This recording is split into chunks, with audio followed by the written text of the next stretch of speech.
Cristo esteja conosco.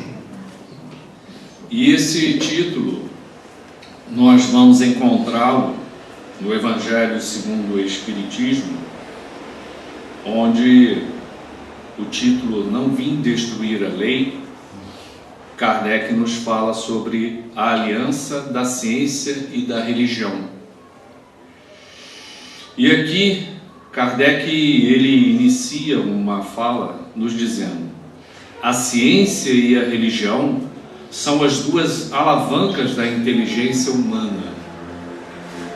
Uma revela as leis do mundo material e a outra as do mundo moral. Tendo, no entanto, essas leis o mesmo princípio que é Deus, não podem contradizer-se.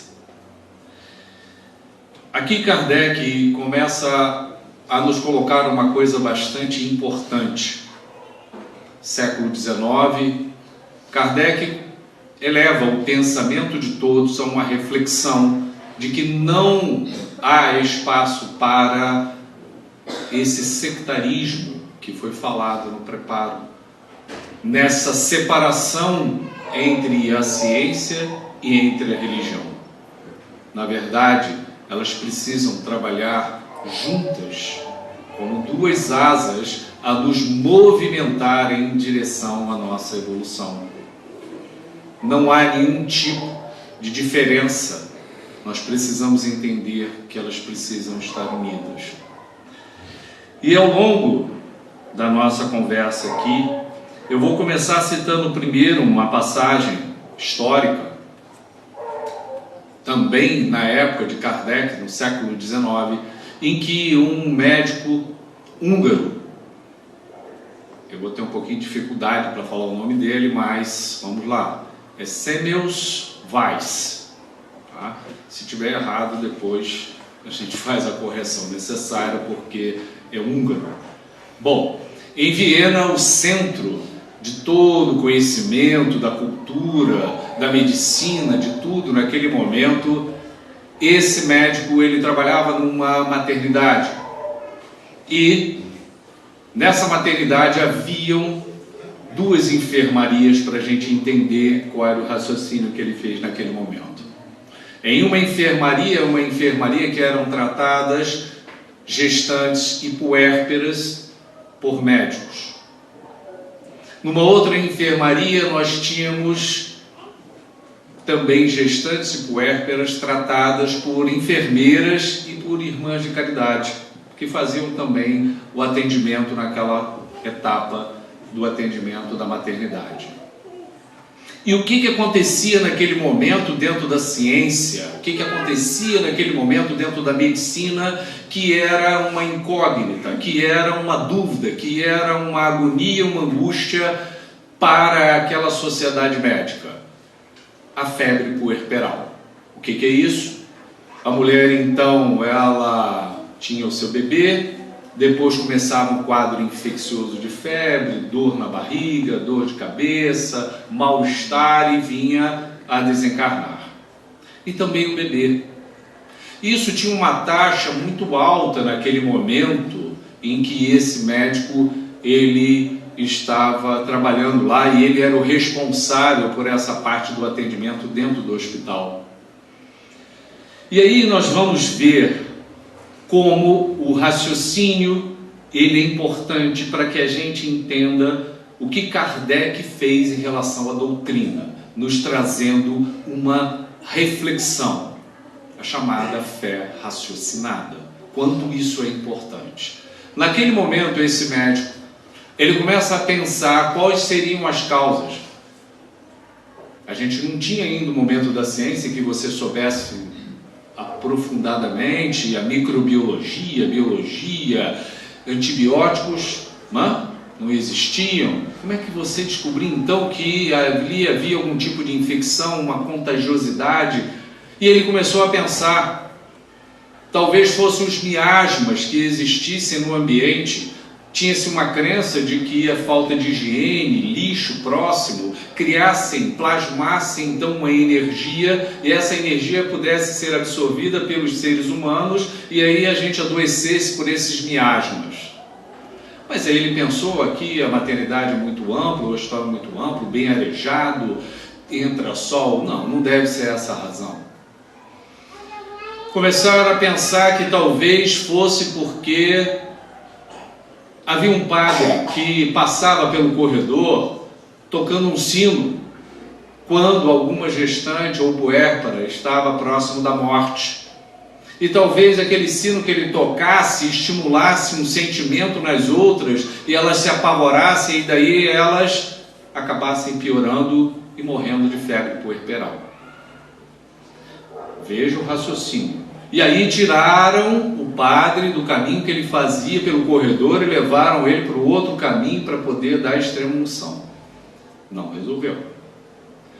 E tinha uma coisa muito interessante que chamava muito a atenção também dele, deixava ele sem entender o porquê.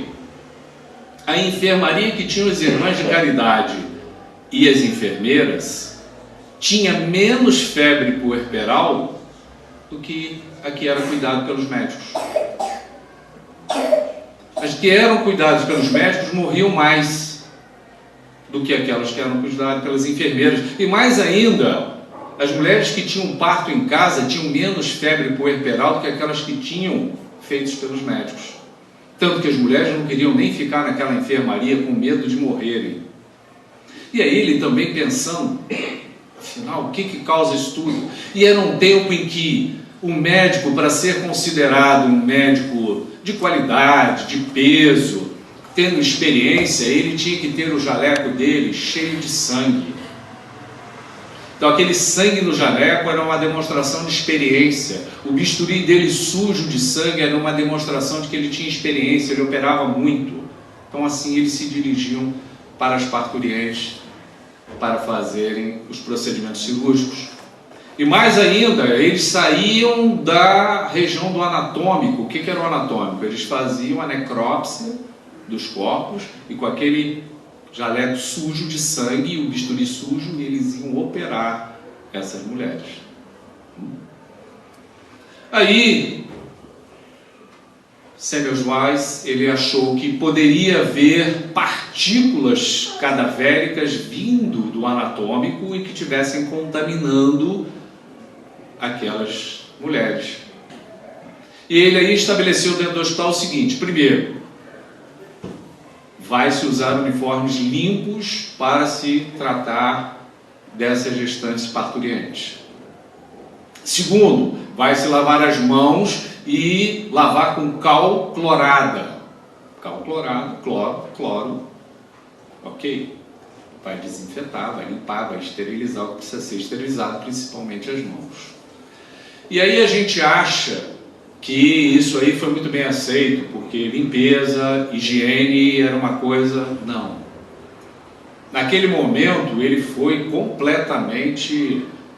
criou-se uma rejeição àquilo tudo dentro do hospital tremenda. Tanto que ele foi depois retirado por conta dessa atitude dele, porque aquilo dali não era o entendimento vigente naquela época. Só que os casos de febre puerperal caíram vertiginosamente e ficaram baixos, indicando que havia algo ali que determinava então aquele adoecimento. O grande problema dele é que ele não avançou no momento que era o seguinte: ele não permitiu que se analisasse aquelas secreções, porque já existia um microscópio. Pasteur estava no mesmo século. Koch, que descobriu o bacilo de Koch, estava no mesmo século. Mas ele achou que aquela ideia das partículas cadavéricas já eram suficientes para o entendimento, já que tinha caído a incidência da doença, mas não foi suficiente. Ele acaba depois sendo expulso e vindo a desencarnar tempos depois. O que a gente observa nesse momento? A ciência começa a caminhar para uma reflexão da causa das doenças, e naquele século, Louis Pasteur, Robert Koch, com a vacina, com o isolamento de vários micro-organismos, começam a avançar a ciência no entendimento de como nós adoecemos a partir de quê? A partir de micro-organismos.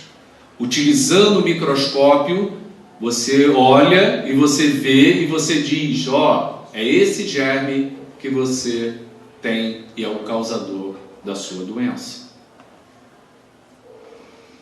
Até hoje, a medicina, ela trabalha em cima de causas que são essas. A gente precisa buscar qual é o agente que está causando o problema. O que está causando o problema?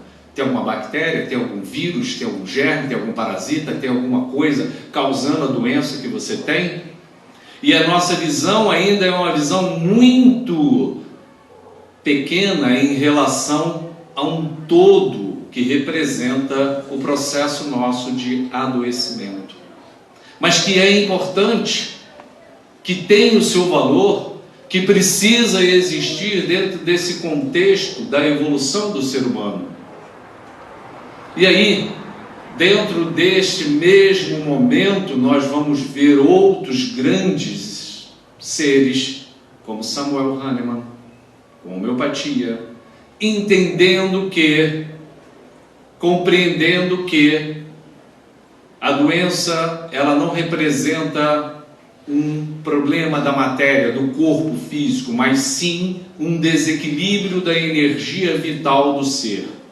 Então Hahnemann aprofunda o entendimento da onde inicia o processo de adoecimento nosso, da energia vital, essa energia que nos é fornecida por Deus para manter o nosso corpo. Enquanto nós estamos encarnados, existe uma energia, um combustível que nos abastece, que é essa energia vital. Quando essa energia vital ela se extingue, há então o término da existência corporal. O espírito imortal segue o seu caminho, o corpo, que já não tem mais essa energia vital, ele então perece diante disso. E Samuel Hahnemann, ele esclareceu que para que a gente possa realmente curar uma pessoa, nós precisamos entrar na profundidade daquele ser. Nós precisamos entender o que leva aquela pessoa a adoecer, qual é o desequilíbrio que ele tem, e que o desequilíbrio está lá na profundidade do ser, no seu emocional, nos seus medos, nas suas dúvidas, nas suas incertezas, na sua solidão, no medo de ficar só. Hahnemann começa a experienciar as medicações no sentido de aprofundar este entendimento e dizer mais ainda que nós só conseguiremos encontrar a verdadeira cura se você atuar nesse núcleo, nessa energia vital, procedendo uma cura de dentro para fora, de cima para baixo, do centro para a periferia, nos dizendo que o ser ele precisa entender que o seu processo de saúde é interior, que enquanto nós não nos voltarmos para dentro de cada um de nós, nós não vamos, enfim, encontrar a nossa verdadeira cura. E mais, Hahnemann ainda afirmava que tratar o corpo físico, a matéria somente, é algo paliativo, temporário, e que ainda temos o risco do aprofundamento da doença para esferas mais interiores. Ou seja, se eu cuidar demais do meu corpo somente e não cuidar do meu espírito, do meu emocional, do meu psicológico, eu posso, nessa inversão, empurrar uma doença para dentro e desequilibrar-me intimamente. Por isso ele fala nessa cura do centro para a periferia, de dentro para fora. Por isso quem faz homeopatia muitas vezes passa por situações delicadas em que toma o remédio e aí piora a pele, arrebenta a pele, começa a coçar, começa a apresentar alterações no corpo físico. O que é isso? É o processo de cura de dentro para fora. A pessoa começa a dizer que está se sentindo melhor, mais calma, mais tranquila, mas está cheia de coceira, de dermatites, de feridas pelo corpo. Porque neste processo de reequilíbrio da energia vital, dentro de uma frequência que nós podemos dizer como se fosse uma pauta musical, o restabelecimento desse equilíbrio faz com que haja necessidade de um escoamento dessa energia. E o corpo é o que vai sofrer, porque na verdade é através dele que nós vamos expiar, nós vamos queimar, nós vamos efetivamente colocar para fora o nosso desequilíbrio. Não é isso que acontece com as nossas doenças? Não é isso que quando nós adoecemos acontece? O nosso corpo não sofre, não sentimos dores, não temos artrites, artroses, não desenvolvemos câncer, não desenvolvemos doenças cardíacas, estomacais, intestinais, cerebrais, sejam o que forem. Não é o nosso corpo que, afinal de contas, sofre com o nosso desequilíbrio. A nossa ansiedade, a nossa angústia, a nossa depressão, o nosso mau humor, o que eles causam? Eles causam um efeito sobre as células do nosso corpo, desarmonizando o nosso corpo. E aí nós sentimos as dores que o corpo sente. Mas ele apenas é um reflexo do que eu sou, do que eu penso, de como eu sou. Quanto mais ansioso, quanto mais angustiado, quanto mais apavorado eu fico, mais o meu corpo vai sentir isso, mais o meu coração acelera, mais eu sinto falta de ar, mais eu me sinto mal, mais eu me desespero. E aí eu adoeço. É isso que Hahnemann começa a nos esclarecer com o entendimento que ele tinha daquela época. Veja, século XVIII, um pensamento avançado, nos demonstrando a profundidade como os medicamentos atuam. Que Hahnemann, veja, naquela época, ele não tinha os instrumentos necessários para detectar o que ele falava, mas ele dizia que a preparação do medicamento homeopático, através do processo que ele estabeleceu, com batidas, liberavam essa energia do mineral, do vegetal, do animal dentro daquela solução alcoólica, e ali, bebendo aquela solução, a pessoa receberia a energia procedente daquela substância, o que é verdadeiro. Afinal de contas, qualquer matéria no nosso mundo é formada de energias, de ligações essas que têm energia. Na hora que você rompe, você libera uma energia e que você tem como absorvê-la. Essa é a ideia que Hahnemann trouxe naquela época, que perdura até hoje com os médicos homeopatas. Eu não sou médico homeopata, eu estou trazendo para vocês a ideia, o pensamento, a reflexão da homeopatia e como é avançado o pensamento que Hahnemann trouxe desde aquele momento, um pensamento trazido pelas esferas superiores. E aí a gente cai em Kardec, também nesse mesmo século, século XIX. Kardec avança mais ainda. E na revista Espírita da Sociedade Parisiense, naquela época, Kardec vem e diz que a medicina ainda vai precisar avançar mais e entender que a causa das doenças não estão nos microscópios, nos micróbios, que elas se encontram muito mais além e que nós precisamos analisar o ser. E aí ele discorre numa análise sobre os processos obsessivos, que nós sabemos bem, através de todas as reuniões mediúnicas, que é um processo de dor e sofrimento dos irmãos que se manifestam, que na verdade somos nós, que quando desencarnamos, levamos a nossa angústia, a nossa ansiedade, os sentimentos de ódio, de raiva, de vingança pelo próximo ou pelos próximos. Ao desencarnarmos, carregamos isso tudo para o outro lado do mundo, e aí isso permanece dentro de nós, a angústia, o sofrimento, a dor, a raiva, a vingança. E que aí esse sentimento que se perdura nos adoece também enquanto espíritos, porque Não é só aqui, né, com esse corpo que nós estamos doentes. Não. Quando desencarnamos, se não nos equilibrarmos o suficiente, estaremos também doentes enquanto espírito, porque a doença está dentro do ser. E aí levamos isso para o outro mundo, e se não nos libertarmos disso, no sentido de encontrarmos a paz, o equilíbrio e a harmonia dentro de cada um de nós, continuaremos doentes, continuaremos sofrendo, continuaremos exalando o mal em direção ao próximo. Como foi lido aqui no preparo, Deus incessantemente, constantemente flui dele o bem. Está fluindo direto em direção a qualquer um, sejam os que estão fazendo bem, sejam aqueles que estão fazendo mal. Porque não existe uma maneira de nós podermos efetivamente tratar o mal só através do bem. Nós só temos condição de tratar o mal com o bem. Não há outra forma de fazermos isso. A gente, de outro lado, vai ver uma coisa bastante importante com o nosso amiguinho.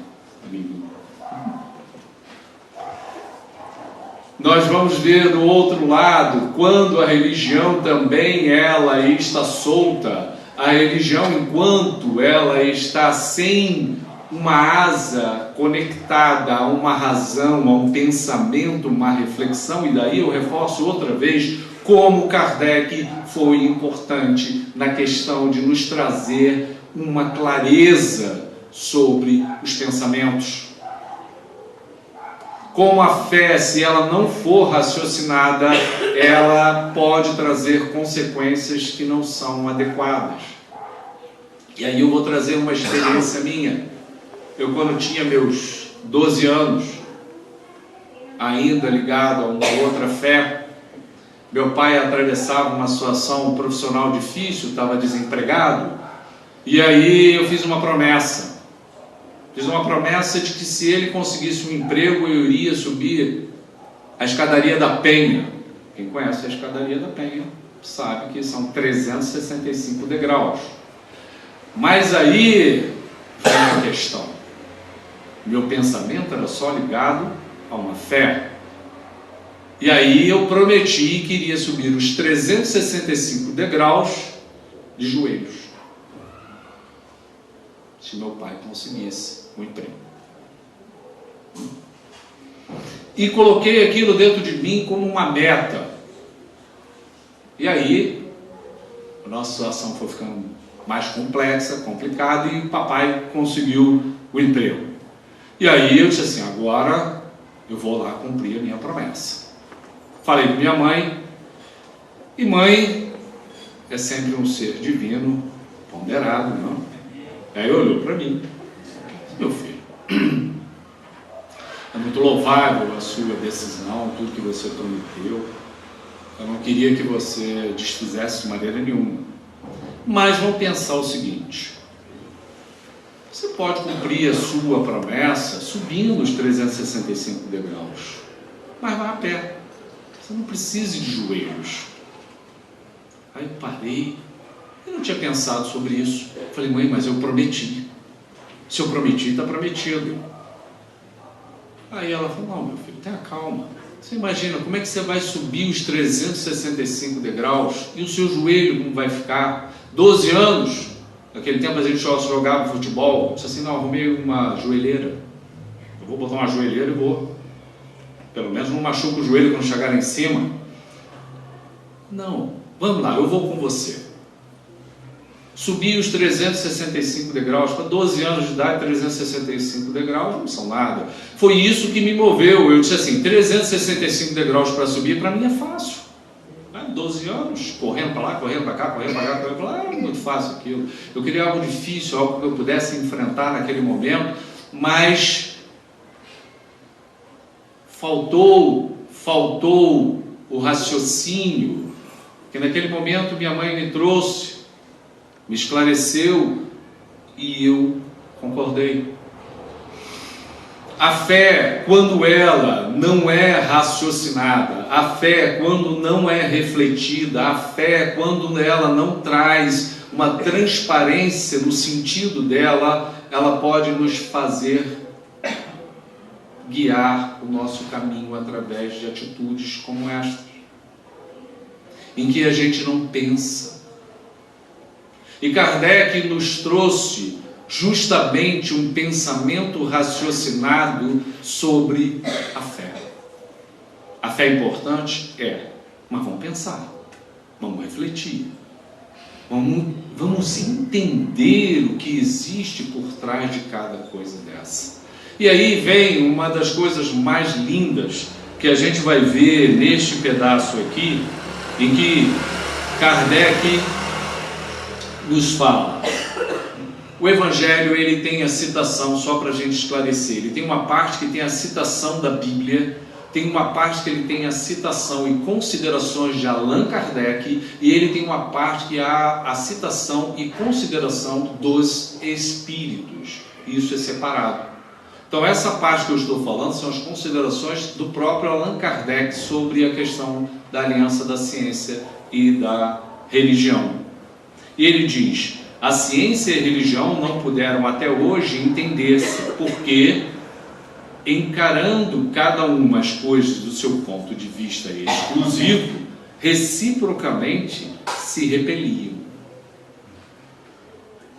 Faltava com que encher o vazio que as separava, um traço de união que as aproximasse. E ele nos fala: esse traço de união está no conhecimento das leis que regem o universo espiritual e suas relações com o mundo corpóreo. E aí a gente pensa nessa colocação de Kardec.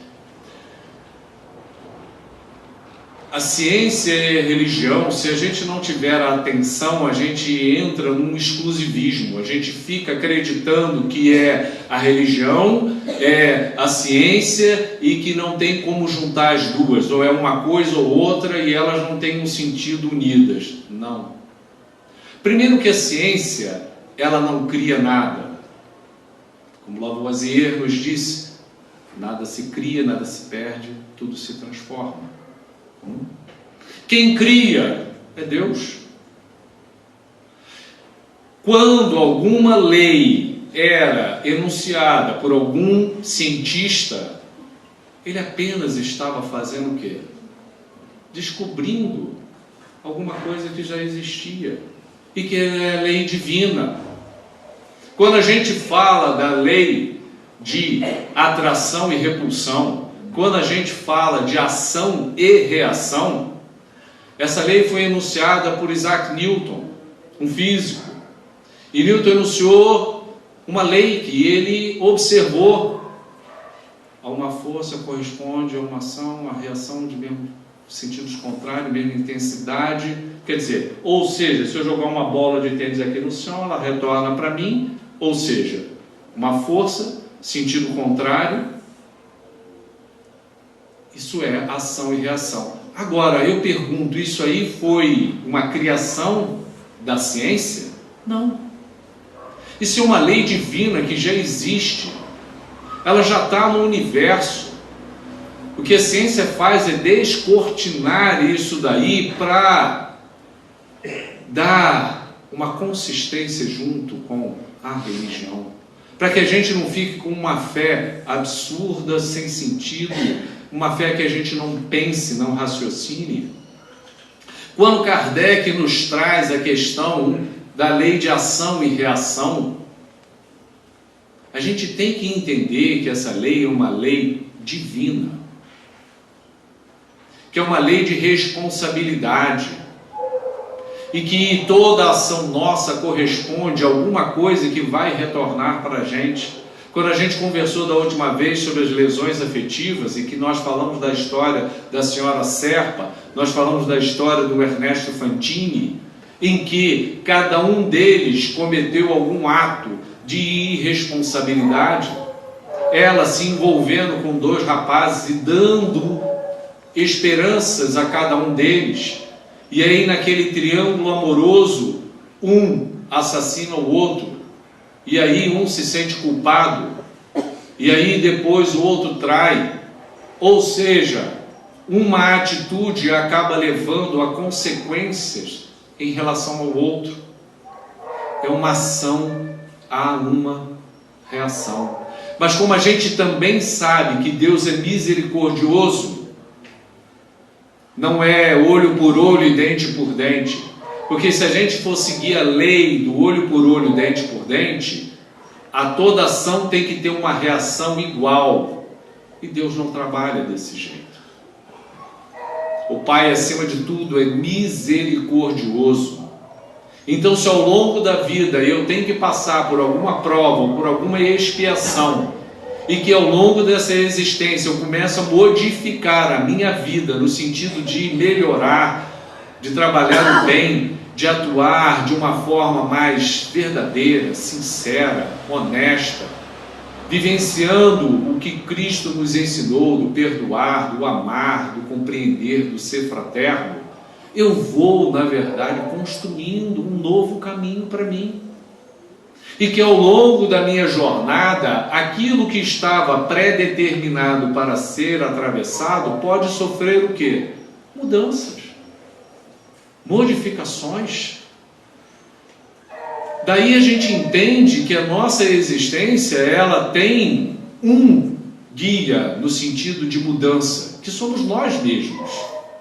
Nós somos esse grande navegador da própria existência. E que a qualquer momento nós podemos pender mais para um lado ou podemos mais pender para o outro.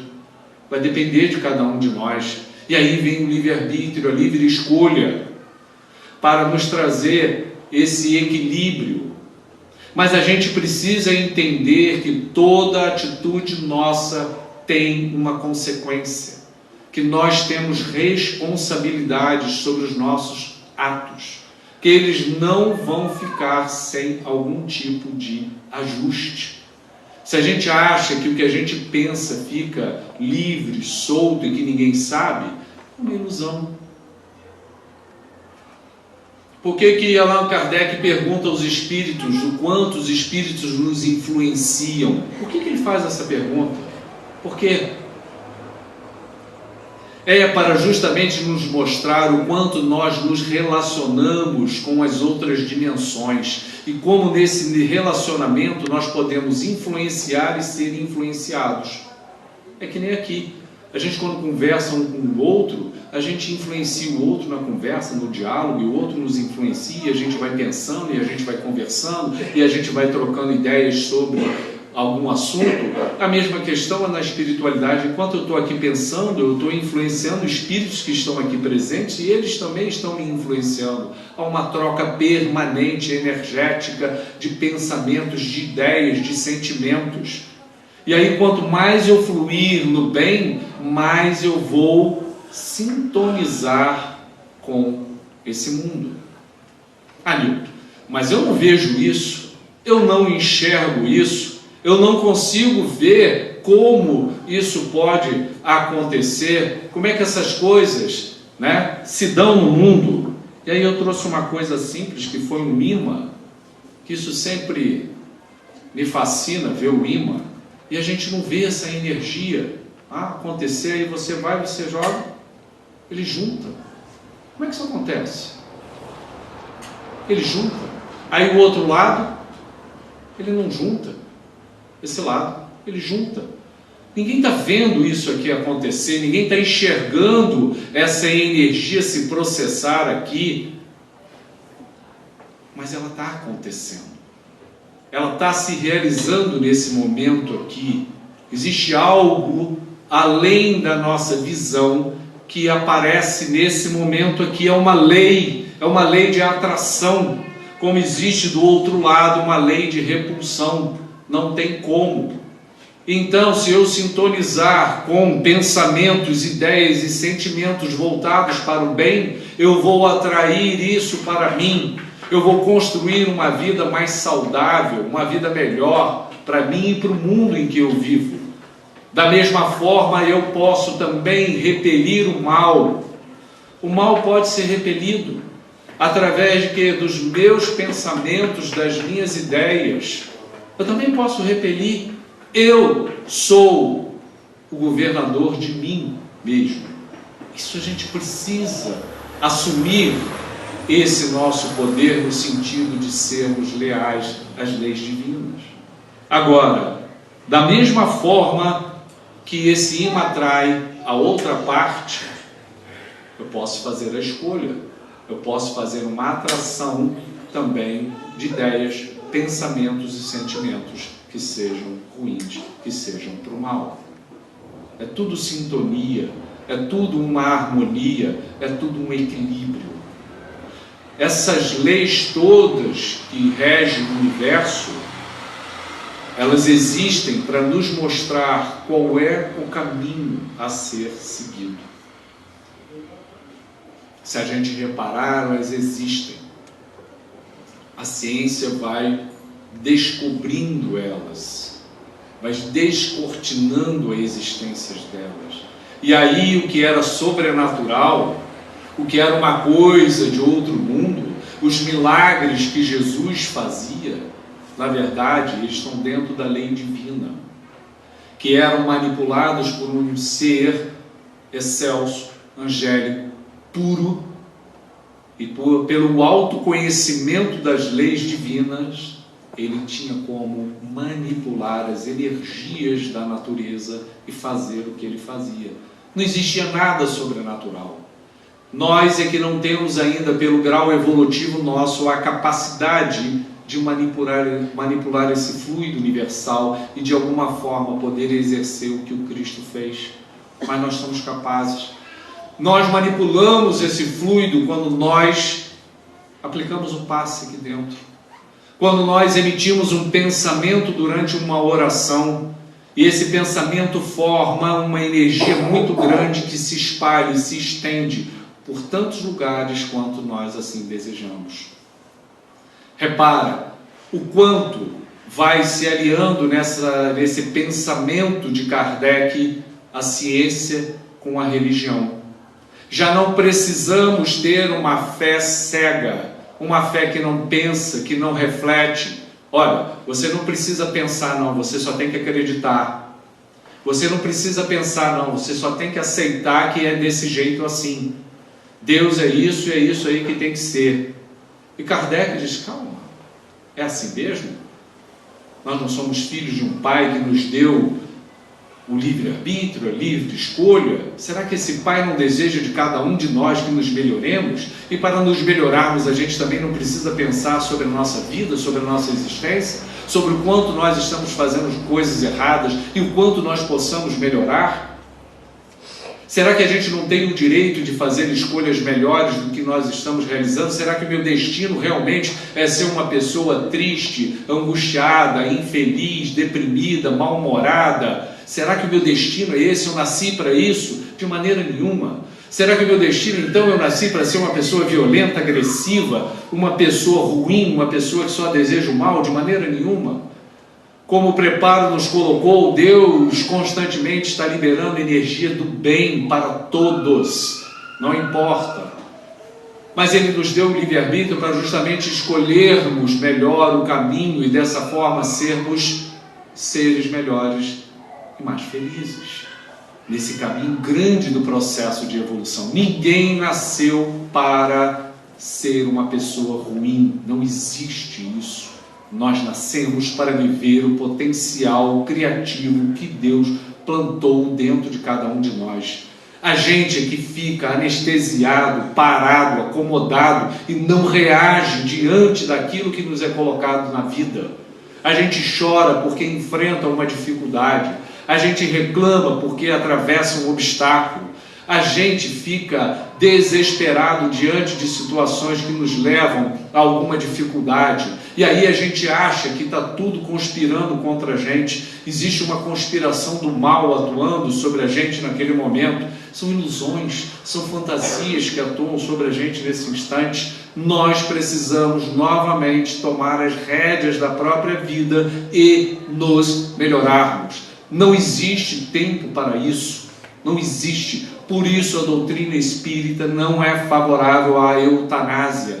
Ou seja, você precipitar, antecipar a desencarnação, porque no último momento nós seremos capazes, muitas vezes, de estabelecermos um perdão, de estabelecermos uma reflexão mais clara, de estabelecermos um momento de união com outra pessoa que às vezes permanecemos a vida inteira sem falar, sem dizer alguma coisa. Naquele último momento, naqueles últimos momentos, então, podemos conseguir. Isso tem valor demais. Na hora que eu sair dessa veste, se eu tiver estabelecido melhores condutas, atitudes, pensamentos com aquelas pessoas que eu preciso estabelecer isso, quando eu desencarnar, o meu espírito vai estar mais leve, ele vai estar mais solto.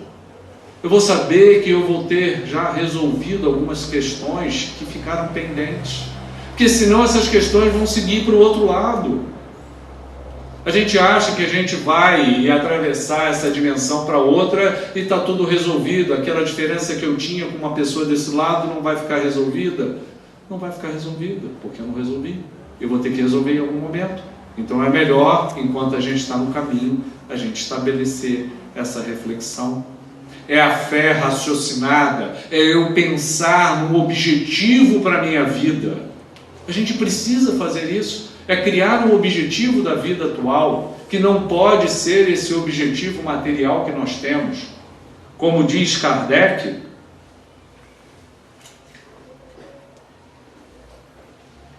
leis tão imutáveis quanto as que regem o movimento dos atos e a existência dos seres. Uma vez comprovadas pela experiência essas relações entre a ciência e a religião, nova luz se fez. A fé dirigiu-se à razão. Esta nada encontrou de ilógico na fé. Olha o pensamento de Kardec. Na hora que você aproxima os dois, que a fé se dirige à razão, ela nada encontrou a fé de ilógico na razão. Vencido foi o materialismo. Aí vem um ponto importante, que é o materialismo. O materialismo é justamente esse movimento que nós temos de viver o que está somente em torno da gente, acreditando que tudo isso que está à nossa volta representa a essência da vida, quando não é. A essência da vida está dentro de cada um de nós. Isso tudo à nossa volta nos é fornecido como Deus, por Deus como um sagrado instrumento para nos auxiliar nesse processo de construção da nossa vida. Tudo isso Deus nos dá, esse mundo aqui, até porque quando a gente desencarna, a gente não leva nada, nem o corpo a gente só leva a experiência que a gente teve aqui. Então essa experiência precisa ser a melhor possível para cada um de nós e nos afastarmos do materialismo. A gente vai precisar viver o material, sim, enquanto nós estivermos aqui, porque o material faz parte desse mundo, mas nós precisamos saber utilizar bem esse material, para que ele não seja o nosso governador, para que a gente não seja governado por esse externo, por o que está em volta de nós, mas antes nós sejamos os atores principais disso tudo, a modificar para o bem. Aí sim, esse combate vai combater uma coisa importante que atualmente nós temos na nossa sociedade, que é um egoísmo imenso. Como nos diz os espíritos desde essa época, um dos maiores males que a sociedade tem é o egoísmo e a vaidade. E é mesmo. Porque o egoísmo, ele separa, ele afasta, ele isola. Isola esses dois polos da ciência e da religião, colocando cada um como se fosse melhor do que o outro, quando não são. Eles precisam estar caminhando lado a lado, unidos no conhecimento e no sentimento, sabendo que por trás disso tudo está Deus, porque Deus não iria criar a religião e a ciência para que fossem coisas diferentes, para que houvesse uma cisão, uma diferença, um desentendimento. Afinal de contas, tudo é produzido pelo Pai. Nós é que isolamos, nós é que separamos. O nosso egoísmo nos isola. Nos isola. Quanto mais egoístas nós nos tornamos, mais solidão nós sentimos. É um dos momentos mais graves que a humanidade atravessa, de tanta solidão. Apesar de nós termos uma população mundial crescente enorme, as pessoas se sentem só, porque estão vivendo um mundo e não querem repartir, não querem dividir, não querem compartilhar. Querem compartilhar ilusões, superficialidades, mas não querem compartilhar o que cada um de nós vive dentro de si, porque cada um que se encontra aqui, encarnado ou desencarnado, tem a sua dor, tem o seu sofrimento, tem a sua dificuldade que está atravessando. E só cada um tem a dimensão do que representa isso para si mesmo. Por isso é que nós não temos o direito de julgar nunca o outro pelo que ele esteja passando, porque nós não sabemos qual é a dor, o sofrimento, a dificuldade, o obstáculo que cada um está atravessando. Não sabemos. A gente tem o mau hábito de querer analisar o outro por nossas próprias percepções. Nós não podemos fazer isso. O outro é o outro e eu sou eu. Deus dá a cada um uma tarefa, algo para ser atravessado, algo para ser vivido. Por isso que cada um está dentro de uma família, por isso que cada um é filho, é filha, é pai, é mãe, é irmão, é tio, é avô, é patrão, é vizinho, é colega, é amigo, é inimigo. Não importa a posição que estejamos, cada um está no local que precisa estar, e que merece estar, e que tem a necessidade de estar. A questão é que a gente muitas vezes não quer estar ali, a gente quer sair dali para outro lugar. A gente começa a se revoltar, a gente não quer ficar, não, aqui já não está bom, isso está me incomodando, deixa eu ir embora, deixa eu sair daqui, isso aqui não serve para mim, isso aqui eu não devia de estar aqui nunca, nossa senhora, isso aqui eu não mereço, deixa eu sair daqui, deixa eu correr para outro lugar, lá é melhor, deixa eu viajar para tal local, eu não sei porque que eu nasci aqui, por que que eu estou nesse país, por que que eu estou nesse local aqui. Você está no local certo, ninguém nasceu errado. Ninguém encarnou no local errado. Não há essa possibilidade. Isso não existe. Aquela mãe que fez com que você nascesse nessa existência é a mãe que se propôs a te receber. E ela merece todo o respeito. O pai, por mais dificuldade que se tenha, o pai que você merece é o pai que te recebeu naquele momento. E aí essas relações, elas servem para justamente movimentar o nosso espírito. Repara como as nossas relações nesse mundo são atritadas, elas são conflituosas, elas são confusas. Tiram muitas vezes a gente do centro, desequilibram a gente, desarmonizam a gente passa por alguma prova, a gente passa por um momento mais difícil, a gente perde o equilíbrio, a gente perde a harmonia, a gente balança, vai para cá e vai para lá, porque é a necessidade da movimentação para que haja a mudança. Porque se deixar por cada um de nós, a gente não se mexe, a gente não se movimenta, a gente acomoda. A gente quer ficar deitado e dormindo e deixar a vida seguir o caminho que ela vai seguir, só que não vai para lugar nenhum. Porque se eu efetivamente não quiser modificar e entender quais são essas relações em que eu sou colocado de frente, seja na minha família, no trabalho, na sociedade, seja onde for, eu não estou lá à toa. Não existe essa possibilidade de eu estar ali à toa. Não existe isso. A gente que cria essa ilusão, a gente está no local que a gente tem que estar. Aproveitemos essa oportunidade, porque são oportunidades sublimes que Deus nos fornece para podermos corrigir aquilo que precisa ser corrigido. A questão é que a gente não alcança isso, a gente não entende que a gente precisa de ajustes e a gente conflitua com isso. a gente se rebela contra isso, a gente quer ir contra a maré. Um terapeuta de São Paulo, que uma vez eu fiz um curso com ele, e ele falando sobre a vivência de como há esse enfrentamento da vida e a dificuldade da gente aceitar os momentos difíceis. E aí ele teve um filho que era uma criança especial, com uma série de limitações, e ele falou que ele nunca aceitou aquela situação, porque ele, afinal de contas, um filho com aquelas dificuldades, com todos aqueles problemas, que demandavam tantas coisas para serem feitas, e ao mesmo tempo ele via aquele filho sofrer, a limitação dele, que ele sabia que ele não ia conseguir atingir os objetivos de uma pessoa normal na vida, e aquilo angustiava ele muito. E uma vez ele estava nos Estados Unidos para fazer uma palestra, e aquilo sempre assombrava a mente dele, e aí ele tinha que passar de um prédio para o outro. E aí houve um problema no elevador, naquela passagem de um prédio para o outro, e havia do lado de fora um corredor muito grande. E aí ele foi em direção ao outro prédio por aquele corredor muito largo, mas ele disse que aquela noite ventava demais, era um vento muito grande. Cada vez que ele caminhava, o vento jogava ele para trás, cada vez que ele caminhava, o vento voltava ele para trás. E aí ele começou a internamente estabelecer uma briga com o vento.